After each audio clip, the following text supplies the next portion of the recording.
आकाशवाणी मुंबई केंद्र प्रस्तुत कर रहा है नाटक तलछट। लेखक राजेंद्र सिंह बेदी और प्रस्तुति तनुजा कानडे की है। तो आइए सुनते हैं नाटक तलछट।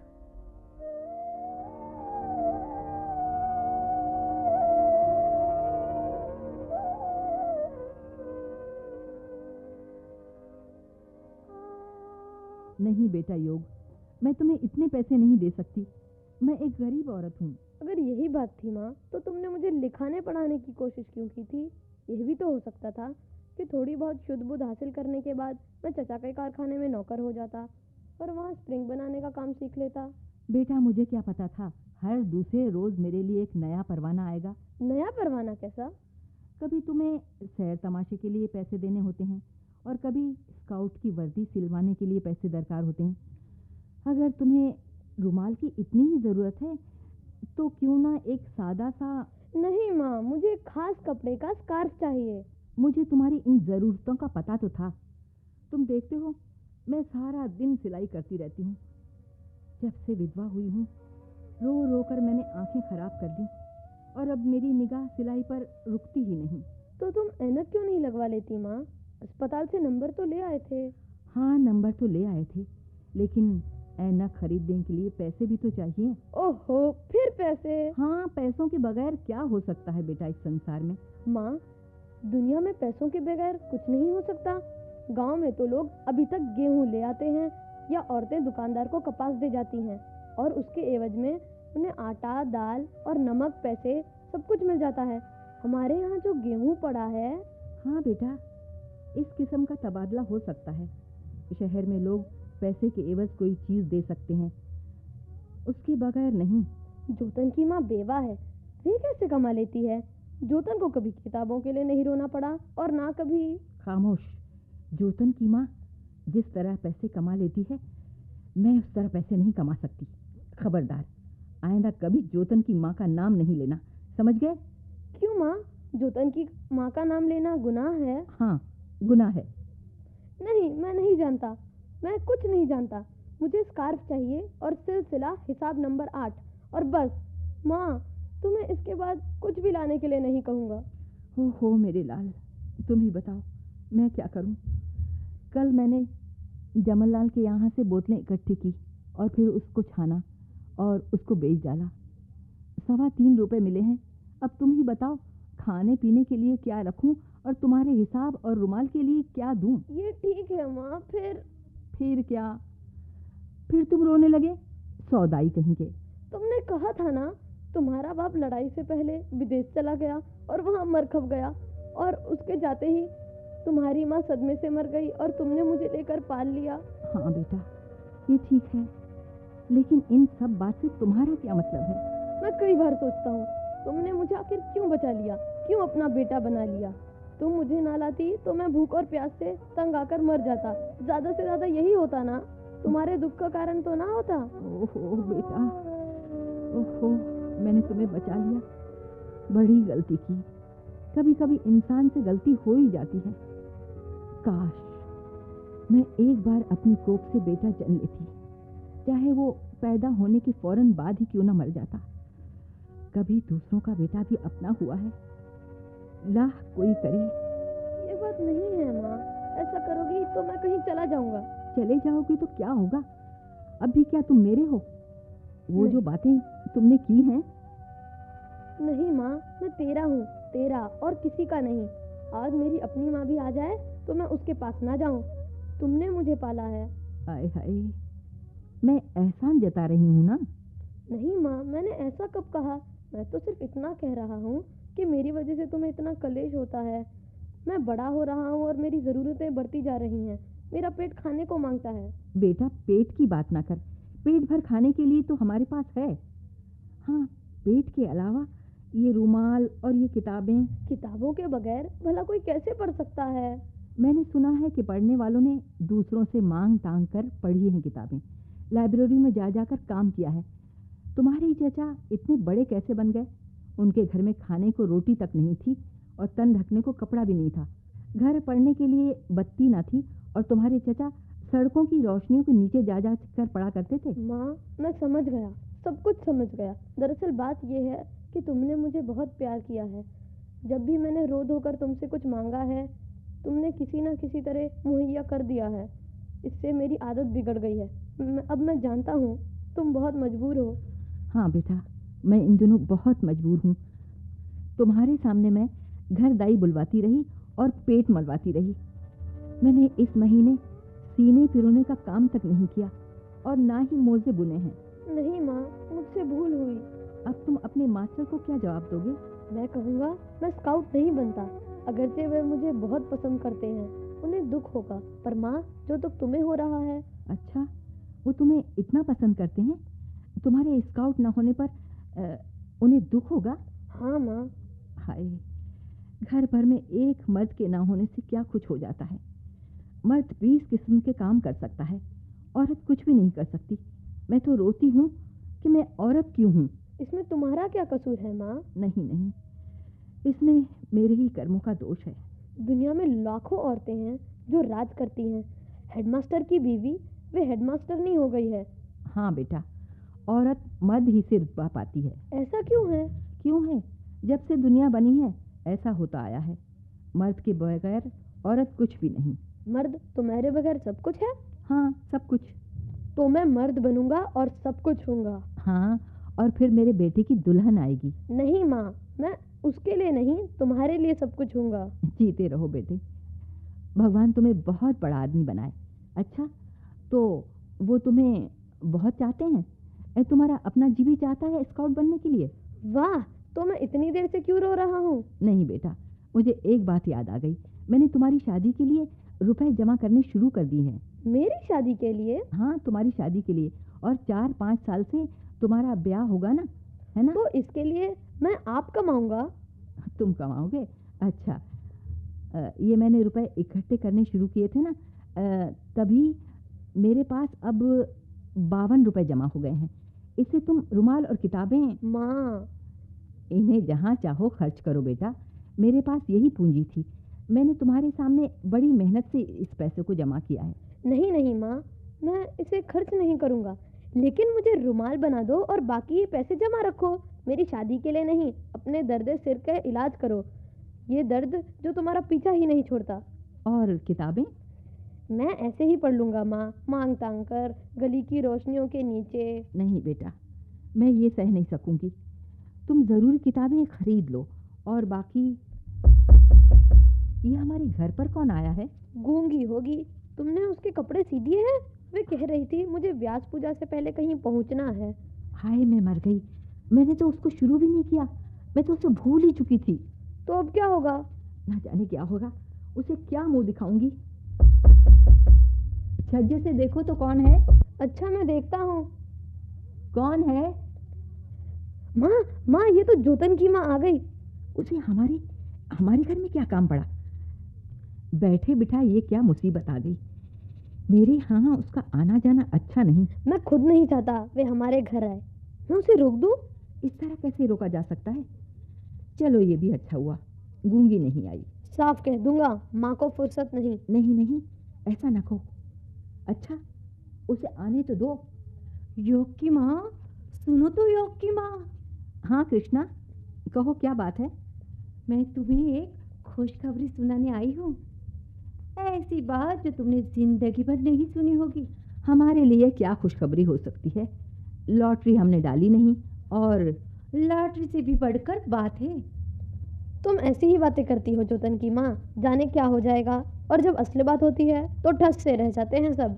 नहीं योग, खास तौर पर तुम्हारे लिए बहुत बड़ी बात है। इससे तुम्हें बहुत फायदा पहुंच सकता है। असल बात क्या है आखिर? बहुत ही खुशी की बात है योग की माँ। तुम नहीं देख रही हो, मेरी आंखों में नीर भर आया है। दरअसल मुझ में इतनी ताकत नहीं कि वो बात तुम लोगों से बयान कर सकूं। हे भगवान, मुझे इतनी शक्ति दे कि। ये क्या पाखंड है? मैं कहती हूँ कृष्णा, कोई बात हमें इतना खुश नहीं कर सकती कि हम पागल हो जाएं, और ना कोई बात हमें इतना गमगीन कर सकती है कि। योग बेटा, ये तुम्हें क्या हो गया है जोतन की माँ? जोतन क्या कर रहा है? जोतन तो, योग की तो ये बुरी आदत है कि जो आखिरी चीज उसके दिमाग में आती है उसी की तरफ चला जाता है। अच्छा चलो, गप खत्म हुई, अब असली बात पर आ जाओ। बात ये है कि योग का बाप जिंदा है। क्या? सच? मेरी सौगंध लो। मेरा बाप कहाँ से आ गया? तुम्हारी सौगंध योग की माँ, योग का बाप जिंदा है। अरे सच सच कहो ज्योत की माँ, मैं तो कांपने लगी। मुझे अपनी जोतन की सौगंध, अरे वो जिंदा है। लड़ाई की शुरू होते ही विदेश में कैद हो गए या नजर बंद कर दिए गए, कुछ ऐसी ही बात है। तुम्हें कोई चिट्ठी मिली है जोतन की माँ? वो खुद जो मिल गए तो चिट्ठी की क्या जरूरत है? देखो देखो, मजाक ना करो कृष्णा, मैं बेहोश हो जाऊंगी। ये हाथ रख के देखो मेरे दिल पर, देखो तो मेरा कितना दिल धड़क रहा है। हाय, तुम्हारा क्या ख्याल है मैं यूं ही जोतन की सौगंध लेती फिरती हूँ? ये अन्न मेरे पास धरा है, इस पर हाथ रखकर कहती हूँ कि योग के पिता आए हुए हैं और वो श्रीपद पहले के श्रीपद नहीं रहे, बहुत बदल गए हैं। उन्होंने बहुत दौलत कमाई है। नहीं जोतन की माँ, मेरे पिताजी 6-7 बरस के बाद। नहीं, ये सब मजाक हो रहा है। अरे अरे, ठहरो तो, ठहरो, वो कहाँ हैं? वो सुबह से मेरे घर ठहरे हुए हैं। तुम्हारे घर? हाँ। तुम्हारे घर क्यों? हाँ, तुमने जानबूझकर उन्हें उधर रख लिया है, मैं जानती हूँ। क्यों? मेरे घर क्या हुआ? तुम्हारा घर भी कोई ठहरने की जगह है? मेरे यहाँ मेज़ है, कुर्सियाँ है, शीशे है, पलंग है और हर किस्म का सामान है जो एक अच्छे घर में होना चाहिए। उन्होंने घाट घाट का पानी पिया है, अच्छी से अच्छी जगह देखी है। उनके उतारने के लिए भी कोई अच्छी जगह होनी चाहिए कि नहीं? चलो चलो, मैं तुम्हारे साथ चलती हूँ। ओहो, मैं तो कांप रही हूँ। योग बेटा, ये बात ठीक मालूम होती है, तुम अपने पिता को ले आओ ना। तुम क्यों नहीं उधर चली जाती? वो आकर बैठे कि कहा? जहाँ भी बैठें, उन्हें पहले अपनों से मिलने के लिए आना चाहिए था। मैंने अपने यहाँ उतार लिया तो इसमें गुनाह क्या हुआ भला? मैं समझती हूँ मैंने अच्छा ही काम किया है। गुनाह कोई नहीं किया तुमने ज्योतिन की माँ, लेकिन तुम किसी से भी पूछो, सब कहेंगे कि उसे पहले अपनों से मिलना चाहिए था और फिर। एक तुम भी उसके अपनों में हो गई अब तो। हाँ, मैं उनके अपनों में नहीं, लेकिन जोग तो है। मैंने जोग के लिए क्या कुछ नहीं किया। माँ, मैं उन्हें जाकर ले आता हूँ। उन्हें वही रहने दो बेटा, अपनी माँ को ले जाओ। नहीं, मैं नहीं जाऊंगी। मैं उनकी कौन होती हूँ? उन्हें मेरी इज्जत के लिए यहाँ आना चाहिए था। मैं एक विधवा औरत हूँ, मुझे पराये मर्द से मिलने के लिए, उनसे मिलने के लिए नहीं जाना चाहिए। मैं जाता हूँ, लेकिन मुझे शर्म आती है, मुझे रोना आ जाएगा। अरे बेटा, इसमें शर्म की क्या बात है? नहीं नहीं, मैं जाऊंगा। मेरे पिताजी आए हैं, मेरे पिताजी। हाँ, तो तुम क्या कह रही थी बहन? यही कि पराये मर्द से मिलने के लिए मुझे ऐसे नहीं चला जाना चाहिए। चाहे पराये मर्द तुम्हारे यहाँ बेशक आ जाए। नहीं, ये योग के पिता हैं, उनके सिवा और कोई नहीं आ सकता यहाँ। मुझे इस बात का गिला है कि तुम उन्हें सीधे उधर क्यों ले गईं, इधर क्यों नहीं ले आईं, और फिर सुबह से तुमने उन्हें अपने पास क्यों रखा। मैं तो ये नहीं कहती कि इसमें तुम्हारा कोई लाभ है, लेकिन ये बात बनती नहीं। मैंने बुरा क्या किया? लेकिन उन्होंने अपने बेटे और अपनी पत्नी को याद नहीं किया। वो कमरे में पाँव रखने से पहले रोए, लेकिन इस बात का ख्याल करके कि किसी का घर है वो चुप रहे। मैंने कहा ना, उन्होंने बहुत दुनिया देखी है, वो अच्छा बुरा सब समझते हैं। तुम कहती हो उन्होंने अपनी पत्नी को याद किया। ऐसे में अपनी तबीयत पर कोई काबू कैसे रख सकता है? मर्द ऐसे ही पत्थर दिल होते हैं। उन्होंने और भी औरतें देखी है जिनके मुकाबले उनके अनपढ़ गंवार बीवी कुछ भी न थी। चाहे अनपढ़ गंवार हो, फिर भी। और बेटा, बात असल में ये है कि बीवी के मर जाने का उन्हें विदेश में पता चल गया था और बताने वाले ने ये भी कह दिया था कि तुम्हारा बेटा भी चल बसा है। हालांकि वो तो जिंदा था, सो जो असल में रोना धोना था वो श्रीपत राय पहले ही रोध हो चुके थे। तो फिर अपने कस्बे में क्यों आए? कोई मड़ई समाधि पर क्यों जाता है भला? और फिर अपने देश की याद। मेरा दिल तो अभी भी कांप रहा है। तुम्हारा दिल भला क्यों कांप रहा है? शायद तुम समझती हो कि वो। क्या समझती हूँ? वो योग को ले जाएंगे। नहीं नहीं, इस बात की तसल्ली है, वो योग को नहीं ले जा सकते। दुनिया में इतनी अंधेर गर्दी नहीं। वो तो अपनी तरफ से योग को मार चुके थे, और अगर मैं योग को लेकर पालती पोसती नहीं तो उसका क्या होता। मैं 7-8 साल से मुसीबतें सह सह कर योग को पाल रही हूँ, पढ़ाया। तुम्हें याद है जब उसे बहुत तेज बुखार चढ़ा था, उसका बुखार पहली बार टूटा तो उसने सख्त सी नाशपाती खा ली और फिर वो 21 दिन के लिए बीमार हो गया। मैंने उसके लिए रात रात भर दुआएं मांगी। एक समाधि पर एक टांग से खड़े होकर प्रार्थना करती रही थी मैं। तूने ये सब बातें कह डाली? मैं कुछ नहीं जानती, मुझे गुस्सा आ रहा है। किसी का हक नहीं पहुंचता कि योग को ले जाए। उसके पिता योग के इतने पिता नहीं, मैं भी योग की माँ हूँ। ये कैसे हो सकता है कि योग की मैं कुछ नहीं रह जाऊं? तो 7 साल के बाद आए और किसी और के यहाँ ठहर जाए। और मैं उनके लिए नई न थी, वो पहले भी मुझे जानते थे। मैं एक बात पूछती हूँ, अगर तुम्हें यकीन है कि वो योग को नहीं ले जाएंगे तो फिर तुम्हारा दिल क्यों कांपता है? मैं नहीं जानती। अच्छा, मैं पूछती हूँ, वो अपने बेटे के जीते होने की बाबत सुनकर भी तुम्हारे यहाँ ठहरे रहे और फिर जैसा कि तुमने बताया सो गए? मैं कोई इतनी मूर्ख थोड़ी ही हूँ कि एकदम उन्हें ये बात बता देती। ऐसे ही में तो धक्का लग जाता है। मैंने आहिस्ता आहिस्ता उन्हें ये खुशखबरी सुनाई। फिर वो खुश हो गए? और नहीं तो क्या, बस इतनी ही खुश जितना अब तुम एकाएक हो गई हो। मैं खुश हो गई हूँ। अच्छा, तुमने मेरा जिक्र भी किया? तुम्हारा जिक्र? हो, मैं भूल ही गई। अरे, तुमने मेरा नाम भी नहीं लिया? नाम तो लिया था। ये सब बेकार है, बेहुदा है। इसमें तुम्हारी कोई चाल है। हाँ? ये कैसे हो सकता है कि योग का नाम लो और मेरा नाम लो? भला तुमने उसकी इतनी खातिरदारी क्यों की? तुम नाहक मुंह को आती हो योग की माँ। ख्याल तो करो योग की माँ, श्रीपत आते ही होंगे। मैं क्या करूं? तुम ही तो ऊल जलूल कहलवा रही हो मुझसे। अरे, मैं जानू वो आ रहे हैं। तो और क्या, देखो कैसे उठा रखा है योग को। वो उतर रहा है। अब क्या करूं? तुम्हारे इस क्लेश ने तो मुझे चारपाई के कपड़े भी नहीं उठाने दिए। माँ, पिताजी, माँ। नमस्ते। नमस्ते। आइए। अब कोई बात नहीं, आप बैठिए ना, मैं अपने आप बैठ जाऊंगा इस टिपाई पर। आप ही का जिक्र किया था मैंने।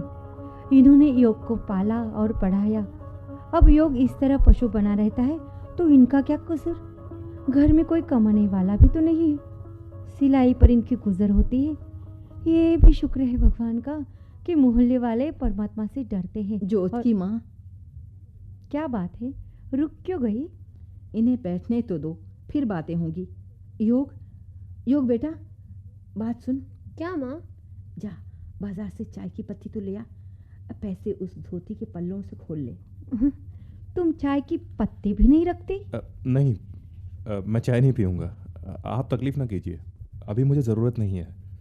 अलबत्ता ठहर कर चाय पी लूँगा।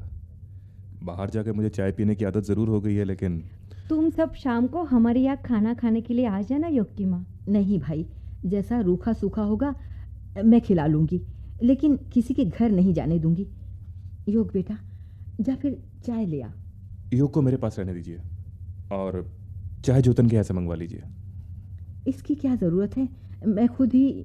आय हाय, इतना ही वो है तो मैं तुमसे कीमत ले लूँगी, पर चाय तो अच्छी पिलाओ ना। अच्छा, तो योग इनके पास रहेगा। तुम जाओ और कुछ पत्ती भेज दो। अच्छा, मैं जाकर भिजवाती हूँ, लेकिन शाम का खाना? नहीं, आप तकलीफ़ ना फरमाइए। मैंने सुबह का खाना जो आपके यहाँ खा लिया है, अब शाम का इनके यहाँ ही सही।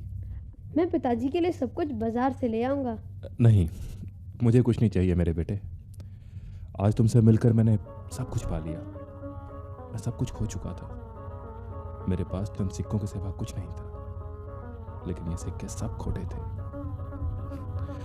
आज मैंने रतन, मानिक, जवाहर सभी कुछ पा लिया। आज मेरे खोटे भी खड़े हो गए। आपको योग का पता नहीं था? कहाँ? मैं समझता था इस संसार में मेरा कोई नहीं रहा। मैं तो इस विचार के साथ आया था कि अपना देश है, चलो देखा हूं, और अपने प्यारों की समाधि पर 2 फूल। अच्छा हुआ मैं इधर आ गया, वरना मेरा इरादा था कि वहीं हिल्डोंग में रह जाऊं। श्याम में मेरा काली मिर्च और लौंग का इजारा है। मेरा मतलब है, यानी मेरे सिवा पूरे मुल्क श्याम में कोई लौंग और काली मिर्च नहीं ला सकता और ना बेच सकता है। मैं हिल्डोंग जाऊंगा पिताजी। बेटा, दुनिया भर में जिस जगह मैं जाऊंगा तुम्हें लेके जाऊंगा। लेकिन पढ़ाई का क्या करोगे? और तुम्हारी रैली का क्या होगा? पिताजी, मैं स्कूल में स्काउट हूँ। कल हमारी रैली है। मुझे इसके लिए रुमाल चाहिए और मुझे हिसाब की एक किताब खरीदनी है। 1 रुमाल छोड़, मैं तुम्हें 20 रुमाल ले दूंगा। कल तुम मेरे साथ चलना, मैं तुम्हें बहुत सी अच्छी अच्छी किताबें खरीद दूंगा। बेटा, पढ़ाई जैसी कोई दौलत नहीं। तुम्हें इनका एहसानमंद होना चाहिए जिन्होंने इतनी तकलीफें सहकर तुम्हें इल्म की रोशनी दिलवाई।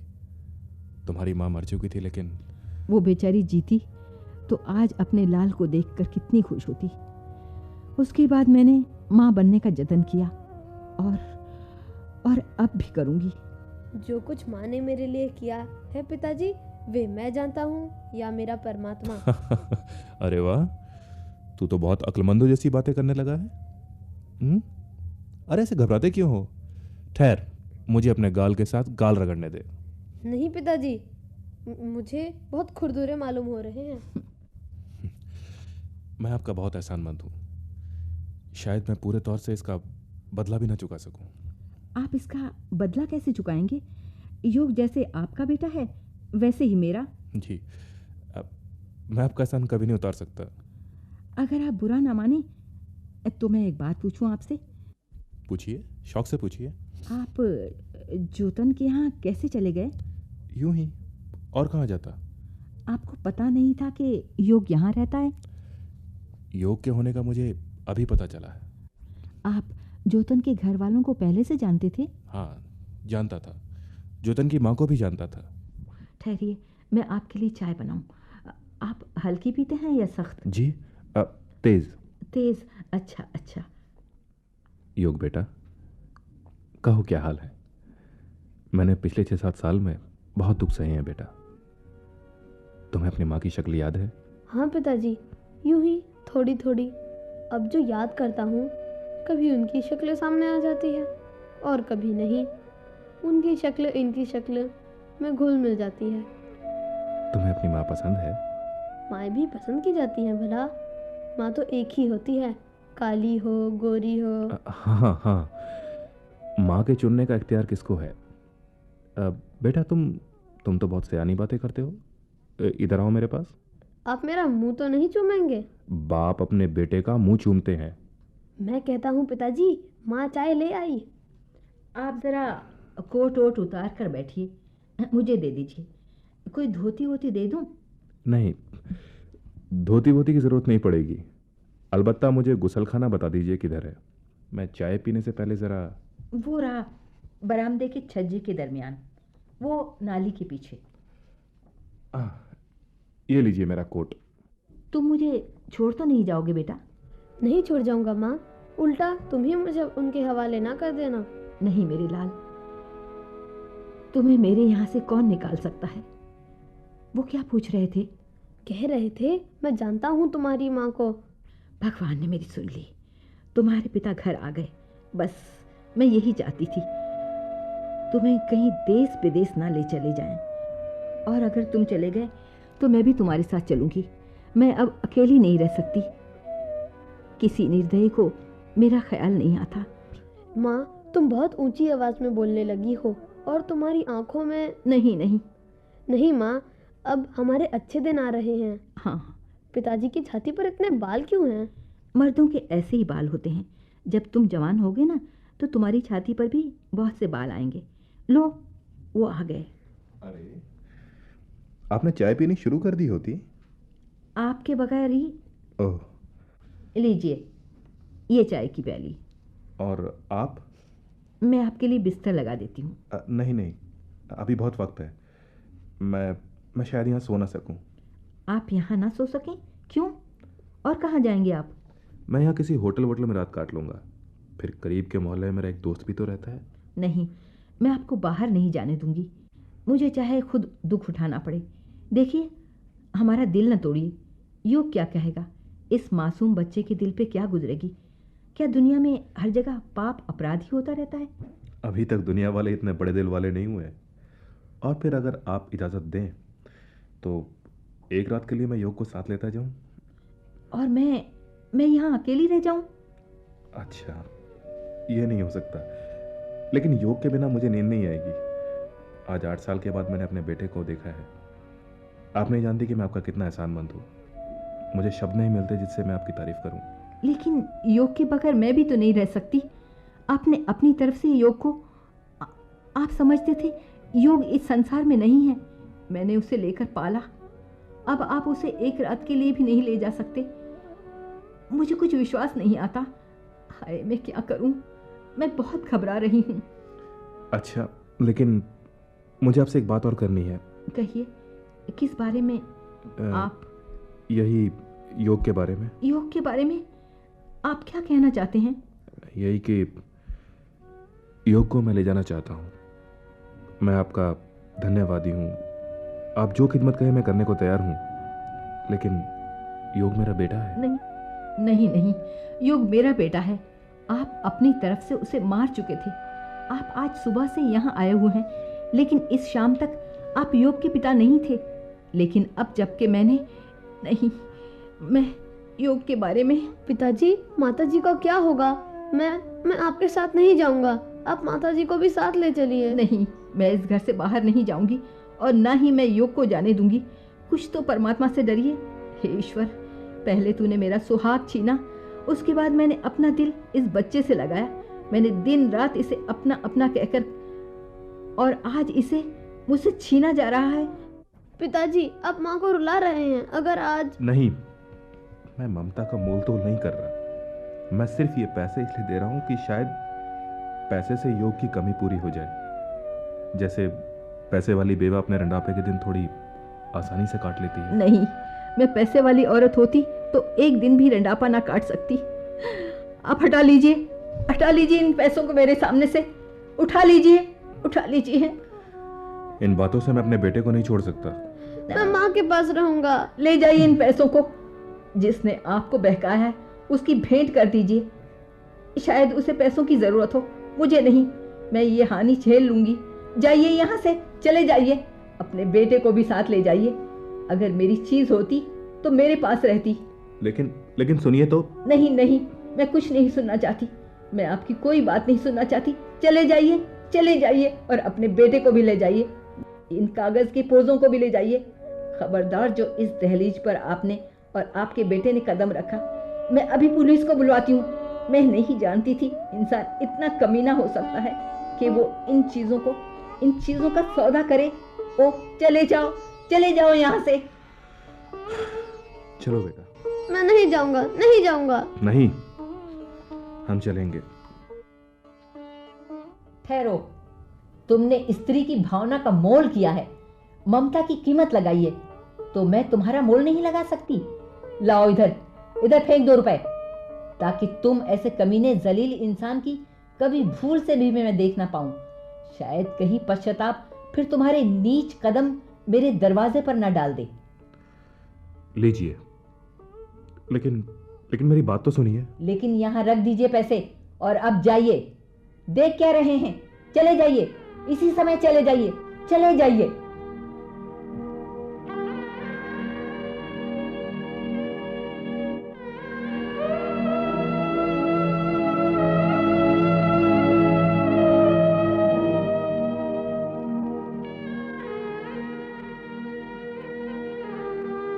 तलछट। अभी आप ये नाटक सुन रहे थे, जिसके लेखक थे राजेंद्र सिंह बेदी। इस नाटक में भाग लेने वाले कलाकारों की भूमिका सहित परिचय इस प्रकार है। मां लक्ष्मी शर्मा, योग नितिन माथुर, जोतन की मां भारती कानडे, श्रीपत राय भूपेंद्र सिंह, निर्माण सहयोग महेश सुभेदार और प्रस्तुति थी तनुजा कानडे की।